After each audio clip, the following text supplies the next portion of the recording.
هنگامی که اسرافیل در صور می‌دمد، مرگ تمام موجودات را در کام خود فرو برده و سکوتی مرگبار عالم هستی را فرا می‌گیرد. سپس خداوند به عزراییل می‌فرماید: ای عزراییل، چه کسانی باقی ماندند؟ فرشته مرگ میگوید: شما که هیچگاه نمیمیری. و جبرائیل و میکائیل و اسرافیل و من. خداوند به عزراییل دستور میدهد که روح آن سه فرشته مقرب درگاهش را قبض کند. سپس خداوند میفرماید: چه کسی مانده است؟ عزراییل جواب میدهد: بنده ضعیف تو عزراییل.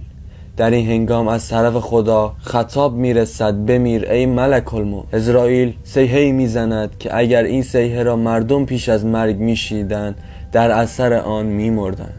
وقتی تلخی مرگ در کامش پدیدار میشود، میگوید: اگر میدانستم جان کندن این مقدار سخت و تلخ است، همانا در این باره با مؤمنین مدارا میکردم.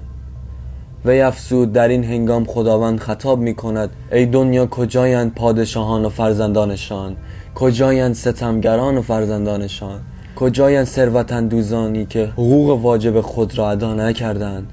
امروز پادشاهی عالم از آن کیست؟ هیچ کس پاسخ نمی گوید. آنگاه خداوند خود می فرماید: الله واحد القهار، که پادشاهی از آن خدا